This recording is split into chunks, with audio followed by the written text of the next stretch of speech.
As bold as lions.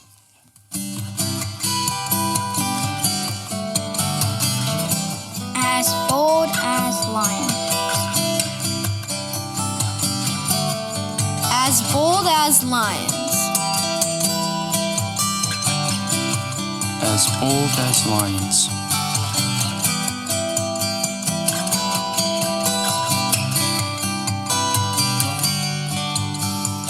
You're listening to the As Bold as Lions podcast.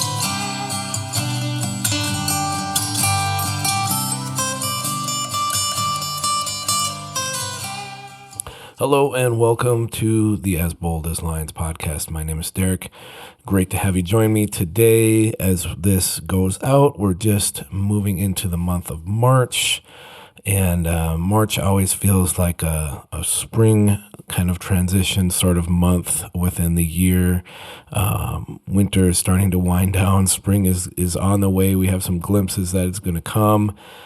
And I love the fact that if I'm going outside or if I'm in the house, there's just less layers to put on and have to worry about. Start to get to that point, at least as where I live here in Middle Tennessee, as we look for that. And hopefully wherever you're at, you're feeling kind of the same hopefulness about spring and just everything coming. Spring gives way to summer, and we all love summer. So a quick reminder that if you are interested in more about myself, this ministry, As Bold as Lions, Derek Charles Johnson, all those sort of things, if you want to sign up for any mailings, head over to derekcharlesjohnson.com. There's quite a bit over there. My website.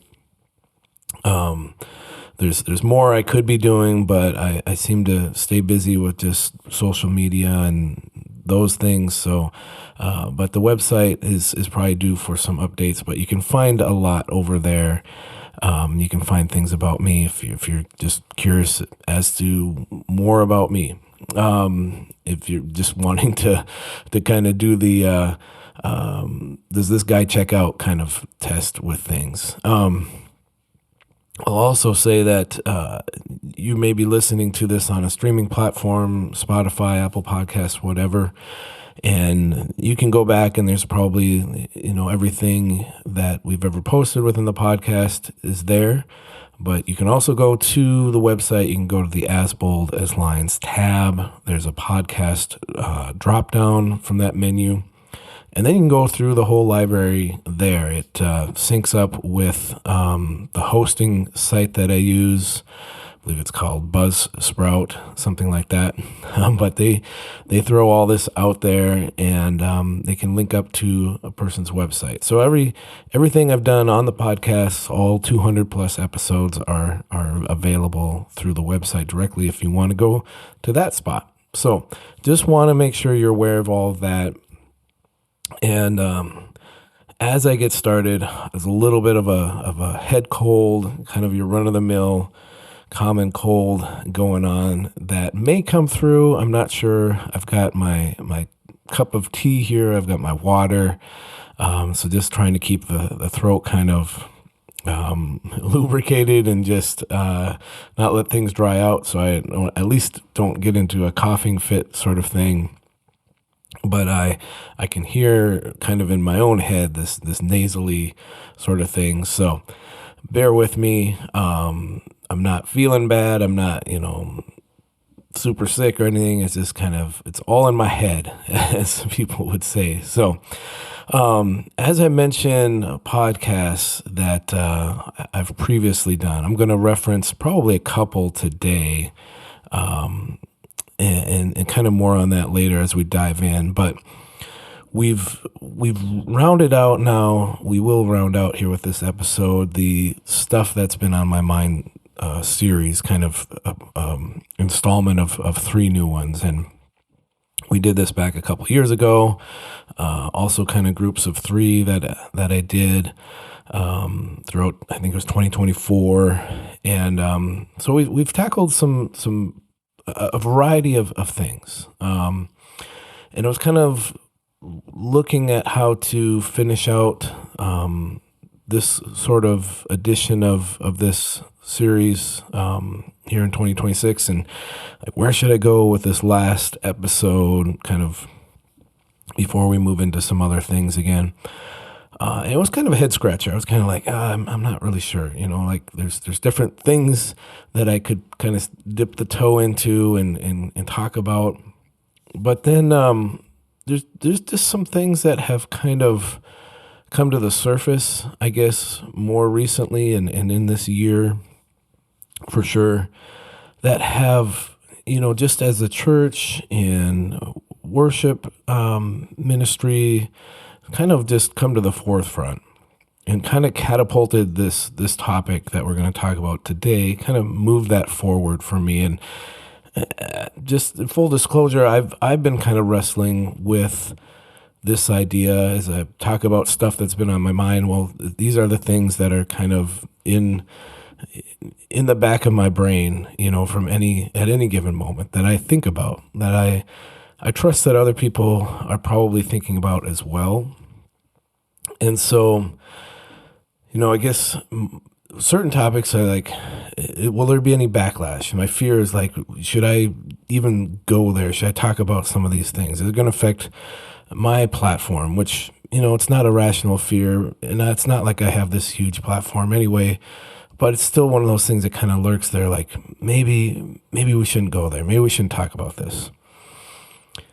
And then also just the thought of like people just saying, well, who is this guy? Why is he qualified to say anything about this topic?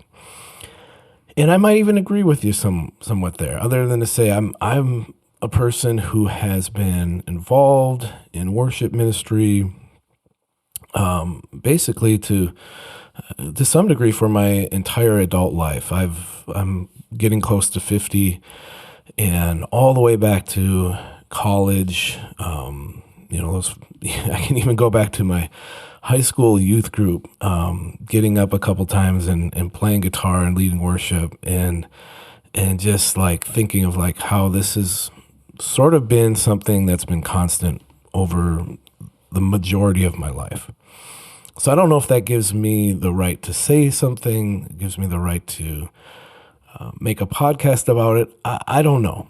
I just weigh that before the Lord and say, God, help me to say the things that you think need to be said, and kind of to hear your heart on this.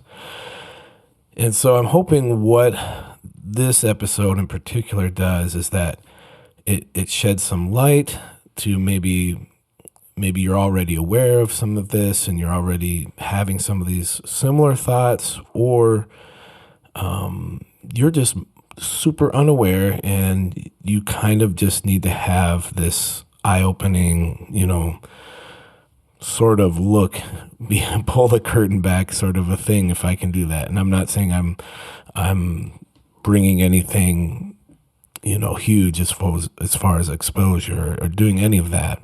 We've certainly talked about that in itself a lot here. What I am not here to do today, and what I'm never here to do, is to somehow bash the church. I think we can separate out an aspect of ministry, this particular aspect itself, and realize that it has become heavily business and revenue focused. Because we can be honest, worship music and all that surrounds it has become a very large revenue stream, moneymaker within the American church, within the global church. It's a business. And I hate to say that, but it truly is. And I am jealous for the church. I think we all should be jealous for the church. It's the bride of Christ. I want to keep it pure. I want to protect it. I want to help it to abstain from evil. And so the worship part of it, especially for me, the songs, I'm talking about the actual songs and the singing and the music portion of our services, that's important. And we should be jealous over that. We should be like, those are holy moments for sure. The enemy would love nothing more than to pollute all this and pervert this gift that we have, this offering that we bring before the Lord. That's what he desires. And so as I ask this question today, and as I round out this series, stuff that's been on my mind, does modern worship need a reset? I can already say I'm going to answer in the affirmative, and I hope to give some rationale as to why. I think we're already on this path of bringing before the Lord something that has been tainted, something that's been affected by materialism and success and excess. And I simply say, shame on us. Shame on me. Shame for allowing the mixture, the watering down of the gospel, all in the effort to sell another album, get another song played, make the stage somehow a bigger platform. And then just to put a stamp on that and say, oh, we're doing this in the name of glorifying God. Like that doesn't jive with me. So there's some points today that I want to go through, and hopefully it makes the case. Hopefully it supports, yes, modern worship does need a reset, and that we're in the need of some change. And we're just in the need of looking at this, how we perceive this idea of worship, how we've kind of been doing it for the last few years, especially, and getting some change, taking some steps in that direction. It is a broad topic. It is a lot to cover, and it is too much to put into a 30 to 40 minute episode. I'm guessing it's going to be about that long. I'm not sure, but that seems to be about the ballpark. But even as we get the conversation started, and knowing this is a big topic, I'm hopeful that this can continue some dialogue and work within our own churches to get at the heart of God in our worship. I was saying there's some other podcasts that have done that have some overlap. So if you are in that library or that history of whatever platform you're on, or if you're through the website or whatever, one is back in May 2023, and that was called Thoughts from a Recovering Worship Binger. Thoughts from a Recovering Worship Binger. And I know that's an interesting title, but that's a little bit more of my own background in worship and in leading worship. Went back to school, got a degree, have been doing this for several years now, both full-time and part-time and volunteer roles, all kind of over the last 10 to 15 years especially.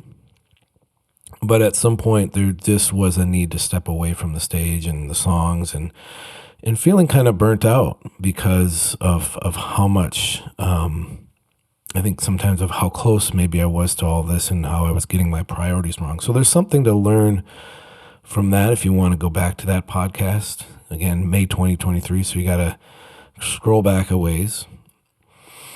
And the other one was from this Stuff That's Been on My Mind series, and that was also in May, but in May of 2024. And it was titled Christian Celebrity Culture.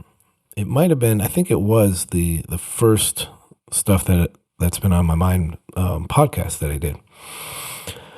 And so there's overlap with that, especially in some of the things we're going to talk about today.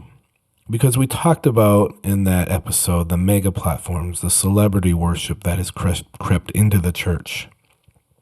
That we've actually kind of done like the secular world where, we've got the red carpet and the award shows and we're, giving the pat on the back to this person and that person, this worship artist, this songwriter, this pastor, this comedian, this personality, whoever, and sort of making this big show out of it, and that creeping into just all aspects of Christianity, at least within the American church.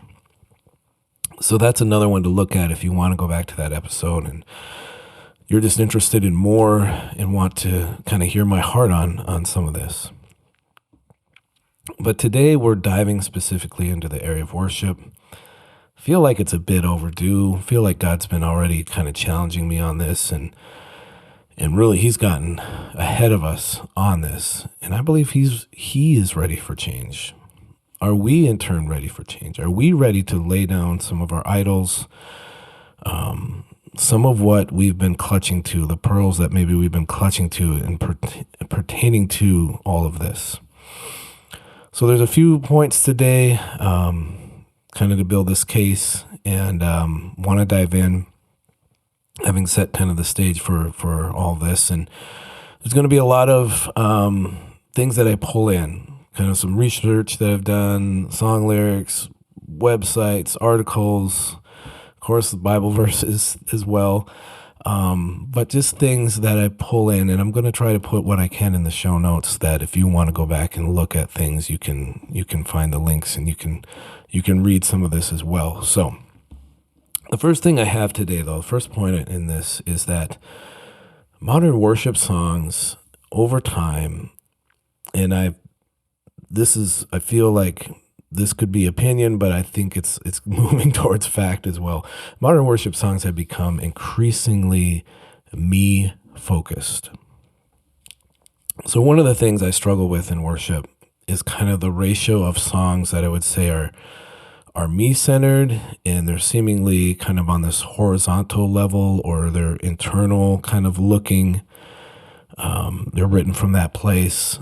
Versus the songs that are just totally like about God and vertical and external and kind of that direction. So there's kind of this, if I have to put things in one bucket or another, there's songs that feel like they're just more from the language is me and I and us and we, and that's very much part of the song and the language, versus you, who you are, your creation, your magnificence, your glory, your splendor, those kind of things.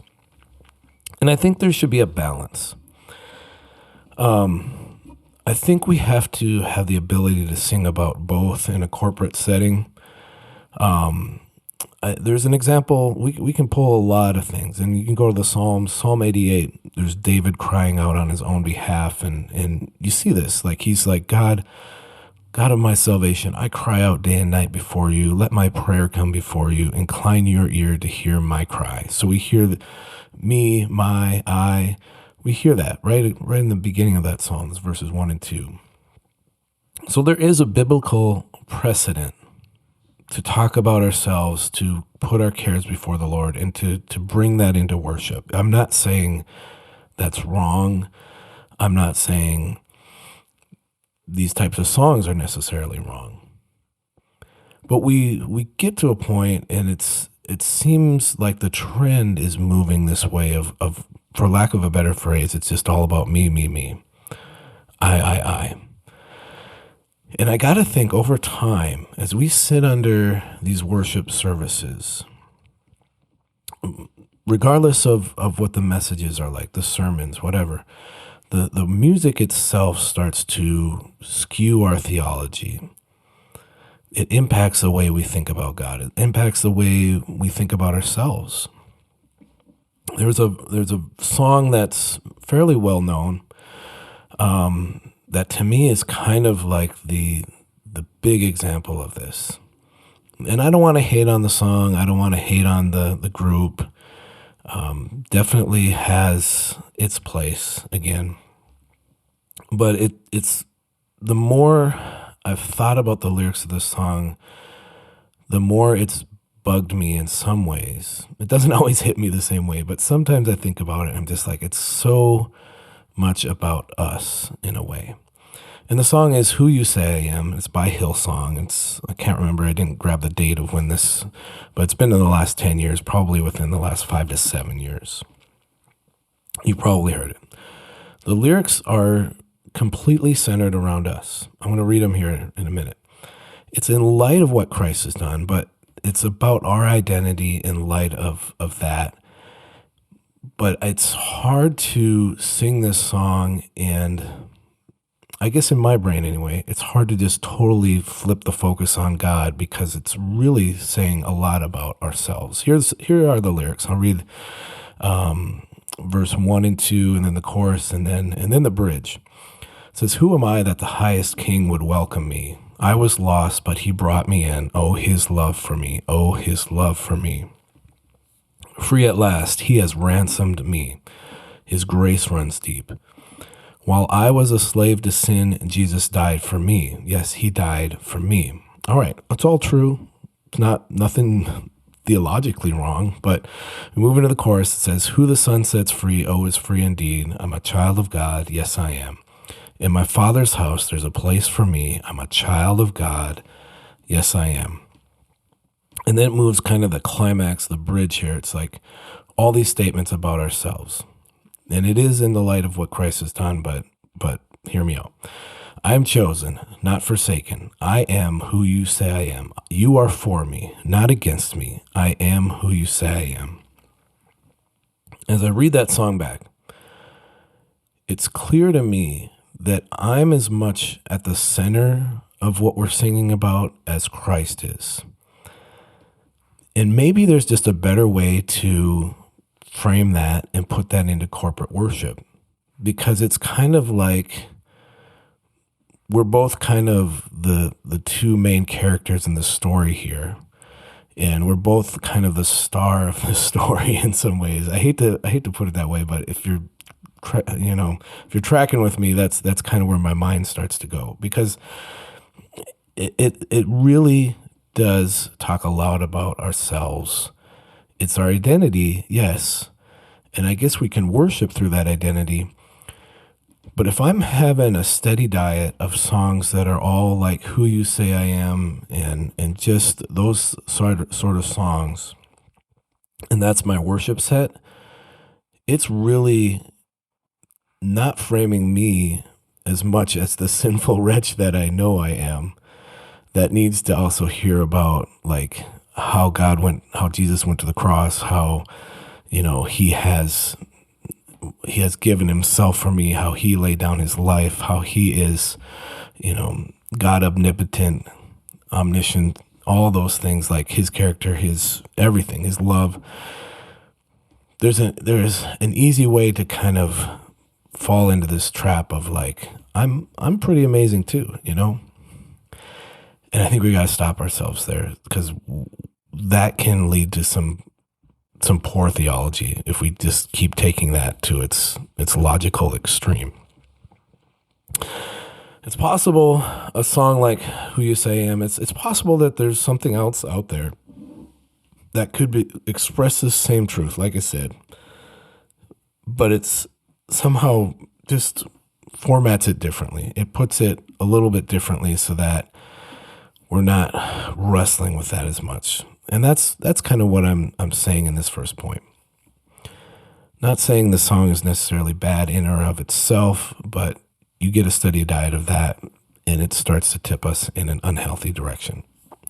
So modern worship songs, increasingly me-focused. I challenge you to kind of look at that, and we're going to talk about the CCLI Top 100. So good place to go if you want to kind of look and see what churches are singing across the country. Second point I have is that theology is getting dumbed down in our songs.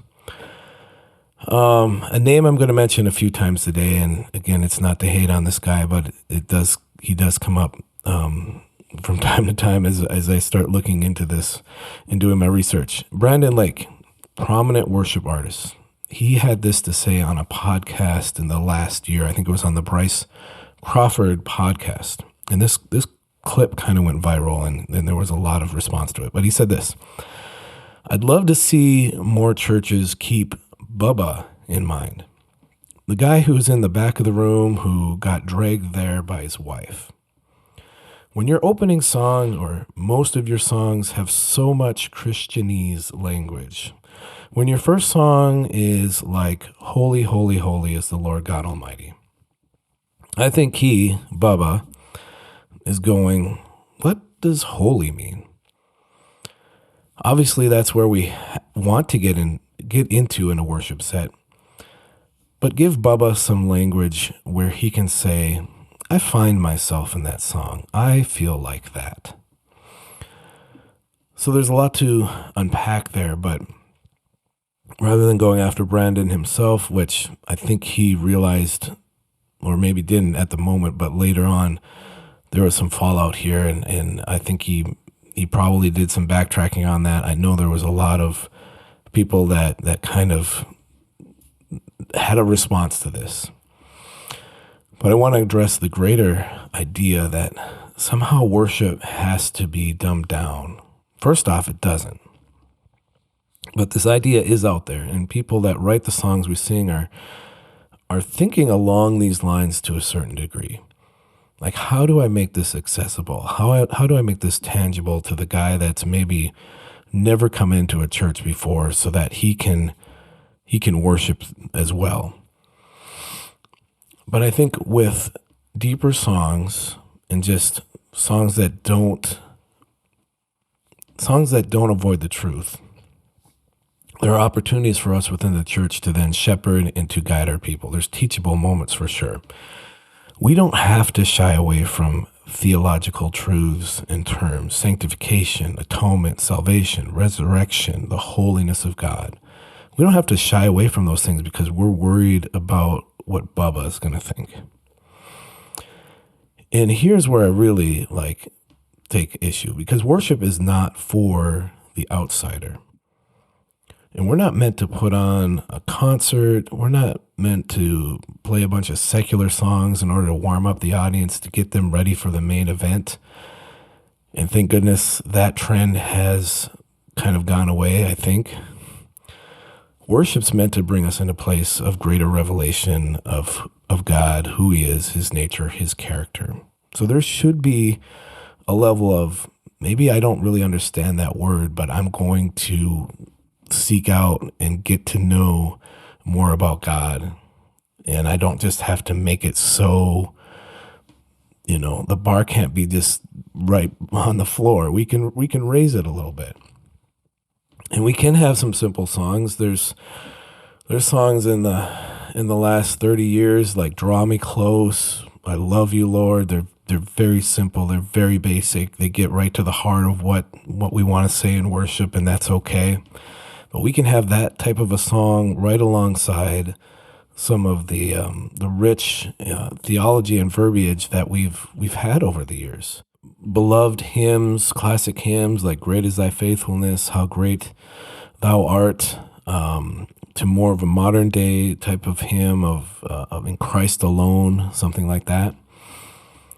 Even the great modern worship staple, Chris Tomlin's How Great Is Our God, it has this line about the triune God, the Trinity, the nature of God in three parts, God in three persons. He says the Godhead, three in one, Father, Spirit, Son, the Lion and the Lamb. Well, you sing that, what a perfect way to then teach through the idea of the Trinity and then lead people into a place of more understanding of this is who we're singing to. This is who he is. So we're hitting some heavy things here. We've got me focused. We've got some dumbed down type of language in our lyrics to some extent. Third thing I have is that there's a main cohort of songwriters that write 90% of modern worship. Here's where we get into some factual stuff of articles and things that you may want to look at yourself. But I'm going to try to hit the high points as much as I can and not drag this out. This should raise some eyebrows, though. There's an article I found it on renewingworship.com. It's called The Centralization of Modern Worship Music: Why a Few Voices Dominating Worship Music is a Danger. I'll link that into the show notes. It's it's a short article, but very eye-opening. I'm going to read from that article, though. It says, remember the 2010s when the Big Four, Hillsong, Bethel, Elevation, and Passion operated as distinct powerhouses, each with its own songwriting engine. That era, characterized by hits almost exclusively from within those movements, is waning. However, the dismantling of these big walls hasn't led to an expansion of influence. If anything, it has narrowed significantly. A study from 2020 to 2025 found that out of 51 new songs breaking into the CCLI Top 100 chart, an astonishing 47 were written by a small group of songwriters tied to just a few megachurches and collectives. The boundaries between movements may have blurred, but the circle of influence has not widened. It goes on. This new reality means that familiar names like Chris Brown, Stephen Furtick, Pat Barrett, Phil Wickham, and Chandler Moore are collaborating actively across various brands and platforms. As Relevant magazine points out, this isn't just a branding shift. It means worship music is increasingly shaped by a handful of creative relationships rather than the theological or stylistic priorities of a single church. One name in particular stands out, Brandon Lake. He has become a central connective thread in this new ecosystem. Lake is credited as a writer on 13 of the 51 new songs to hit the top 100 since 2020, representing an astonishing 25% of the new hits. 25% of songs are attributed to a Brandon Lake co-write. His collaborations with Elevation, Bethel, Maverick City Music, and others mean that when someone like Lake moves between these movements, they are effectively shaping the canon of songs sung in churches worldwide. You can read the rest of that. I'll have a link for you.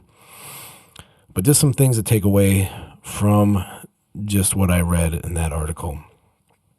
The CCLI Top 100 tracks the 100 top songs, the trends of what's being sung across the country. 47 of those 51 songs that were new to the chart within the years from 2020 to 2025, 47 of those 51 new songs were all within a certain small handful of songwriters. That's 90% of those songs. And they're tied back to these four main churches that we talked to, where this article mentions like it's becoming more homogenized, where each of these churches used to have their own kind of pathway and songwriting pipeline that they directly worked with their own songwriters. But now there's this mixture, but it's still all the same people. And maybe even more so, it's gotten more of a tight knit of who is writing on all these songs. And the takeaway about Brandon Lake, I stopped in the middle of that just to double down, but his fingerprints everywhere within modern Christian worship music. He is a writer on 13 of those 51 songs, 25%. So he has a huge impact on what your church is singing right now. So why is all of this an issue? Well, songs are consistently coming from a main source. Are we okay with the theology of a Bethel church from Redding, California, or an Elevation church from in North Carolina, with pastors like Bill Johnson and Stephen Furtick, respectively, at both those places? The songs themselves are going to reflect the theology of the pastors they're sitting under. In my mind, there really isn't a way to separate them. A lot of what pushed this episode forward are the recent scandals involving Bethel Church. It's platformed some people that, in particular Sean Bowles, but there's people in their history that they've platformed, and there's just not good stuff. Sean Bowles has been proven to be a false prophet. He's impacted many within his ministry. They affirmed this guy. They supported his books. They had his stuff out everywhere. So with that in mind, is now the right time to be singing the songs that Bethel has been putting out into mainstream Christian worship? And am I okay? Because when I do play those songs, when I stream those songs, when we sing them at church on Sundays, we are paying royalties. We're paying song usage rights.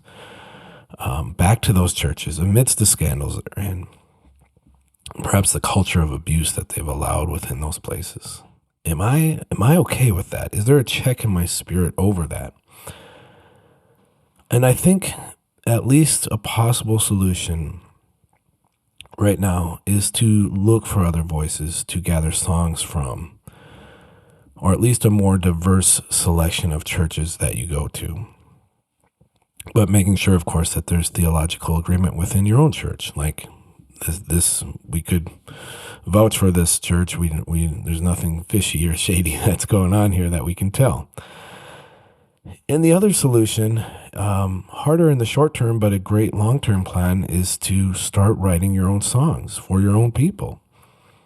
Bring in your team, bring in your pastor, and begin asking, what do our people need to sing? Okay. Last point I have is simply this. Kind of the last nail I'm going to hammer home on this thing is this, that modern worship has become an idol within the church. I know that's a big claim, but hear me out on this.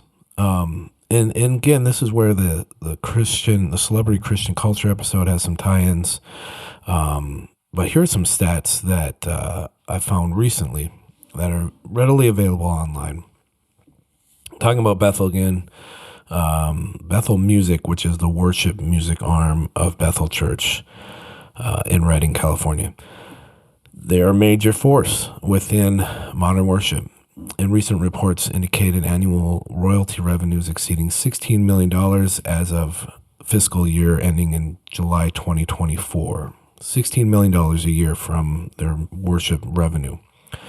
In a 2019 report, their overall income at Bethel was nearly $60.8 million, and that's driven significantly by what they're doing with music and worship. Elevation, going to the other coast in North Carolina, the Elevation Worship, which is the music arm of Elevation Church, the major revenue generator for the church, contributes millions to their total income, which exceeded $108 million in 2023. These are kind of the most recent stats I saw on things. So $108 million of revenue, of which Elevation Worship has a large stake. It goes on to say that, actually. Their primary income coming from tithes, the music ministry, streaming tours, licensing, produces over $6 million in revenue. And that's going back to 2019. So some of the years are a little mixed here and there, but this is millions of dollars. This is multi-million. Had something from the Roy's report on 2023 is entitled Opinion article. It says church music has become big business. William D. Romanowski observed the early stages of these trends decades ago. An article in Cornerstone magazine quotes him at length. The industry's scaffolding began to go up as concert halls replaced coffee houses and church fellowship halls, as record labels replaced custom recordings, and as contemporary music radio formats replaced tapes of preachers. Christian entrepreneurs were building a Christian entertainment industry that paralleled its secular counterpart, not just in musical styles and trends, but in marketing techniques, management, concert production, publicity, and glamorization. So what's the problem in all this? I want to answer a question with a question. How is what's going on in modern worship right now any different than how the rest of the world operates? It's big business. Money, dollars, millions of dollars are involved. We've got $1 million mansions for some of these people. Pastors wearing the latest high-end fashions, touting, buy my new book. Artists with nonstop touring schedules saying, listen to our new song, buy our merchandise. Consume, consume, consume. Now, is a concert wrong? Is a song in itself wrong? Is even having a nice church building or a good sound system, is any of that wrong? No. But the heart, I think, behind many of these movements is starting to get exposed. In talking about Bethel, we've had cover-up culture that's coming to light. And as we see that, we have to stop and we have to pray and say, God, what are you doing in all this by showing us all of this? Has worship gotten too big for itself? Are we in fact in love with the idea of worshiping worship? Lots of things to think about, and I'm just gonna close with just kind of what can we do? Where can we go from here? I believe with all my heart, we're kind of at a crossroads and a pivotal moment in which worship needs to have that reset, a rebirth, kind of a new revolution within its ranks.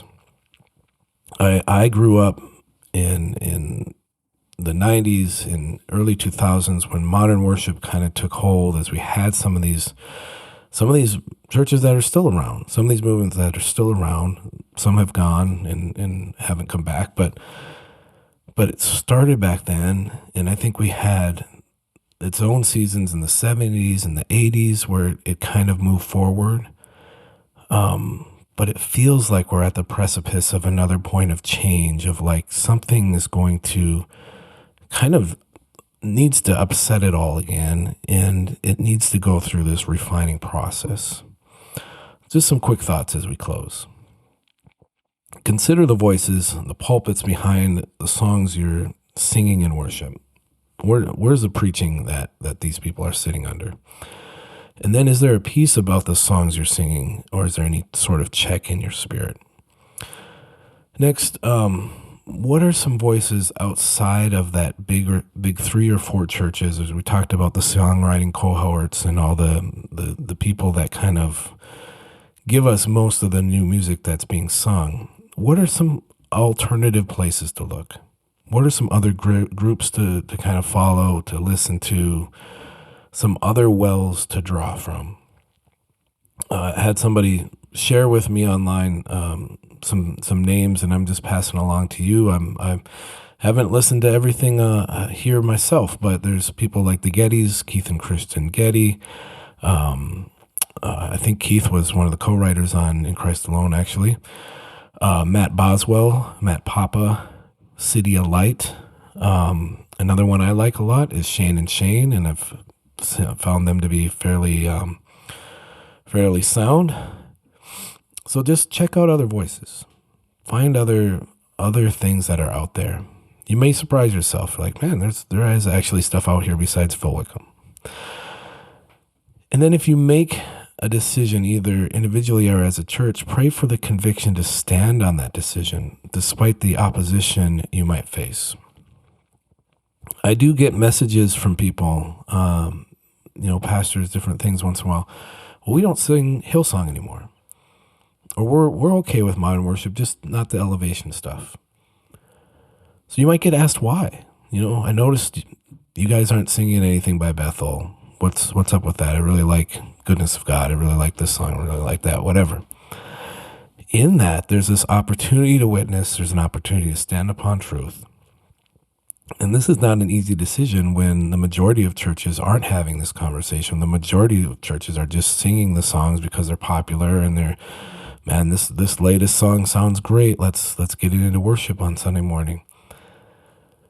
We have to have a goal of having more depth and more thought behind our song selection process. A couple more things here, and I'm promise I'm getting to the end. If you aren't in the worship ministry of your church, if you're not in leadership of somehow, pray for and discuss these things with your pastor, with the team. And you might bring up something that they haven't considered, or maybe it just brings some enlightenment to their understanding of all this, but definitely pray for them. Yes, a song is a song, and just like a donkey, God can use a song for his glory, for his purposes, but we ask God for wisdom. Grant us wisdom, God, in this process. Help us not to just follow the pattern the rest of the world is following. Final thing, pray for God to raise up new voices, raise up new movements within this overall discussion. As I read through some of those stats, I'm actually saddened that 90% of songs, as great as they are, as beautiful as they may be, 90% of what we're getting is from the same sources. Guys, there's more within the body. There are other names and faces we'll never know or hear of simply because they're just doing their thing, serving the Lord with their gift of music. But Lord, bring to us, show us those names, bring before us those people, reveal their songs as you see fit. If modern worship indeed needs a reset, and I think it does, bring those voices to bring the change you want, Lord. Disrupt the whole thing. Make it new. Make it fresh. Breathe your spirit upon us and allow the worship that comes out of this season to lead us into a new place. Guys, I know this is more long. I know it's a lot to take in, but I hope that some of this research and the time that I've done in this space has been helpful to understand what's going on here, that you're hearing my heart behind this. And I'm glad I'm willing to have the conversation. I'm having this conversation on a regular basis with people. So it's on my heart, and I know it's on a lot of other people's hearts as well. Love to hear from you if you have something to add. As we close out, I'm praying for the reset of modern worship. I'm praying for walls to be broken, for the Lord to come in with a fresh wind and anointing, and I'm praying for him to do what only he can do. And I'm also asking for forgiveness for, Lord, holding on to standard processes and patterns and the status quo for too long. Forgive us, Lord. We just want more of you. Guys, I love you. I love the opportunity to share these messages. Thanks for coming alongside, especially today. And if you've made it this far, for sticking it out and for listening to this stuff that's been on my mind podcast series. Grateful for the opportunity to just be honest and open with you guys. If you want to get in touch, info@derekcharlesjohnson.com is the best way to do so. That's my email. It's direct. I will definitely see it. And we'll be back again next week with a new episode. Want to leave you with Ephesians 5:15 through 17. Always timely. Always seems like it just is what we need to close things out. It says this: be very careful then how you live, not as unwise, but as wise, making the most of every opportunity, because the days are evil. Therefore, do not be foolish, but understand what the Lord's will is. Take care. God bless. Hey guys, this is Derek Charles Johnson. You have been listening to the As Bold as Lions podcast. I am a blogger, a songwriter, an artist. And if you've been encouraged by this podcast, please go ahead and subscribe and share, and head over to derekcharlesjohnson.com for more encouraging content. God bless.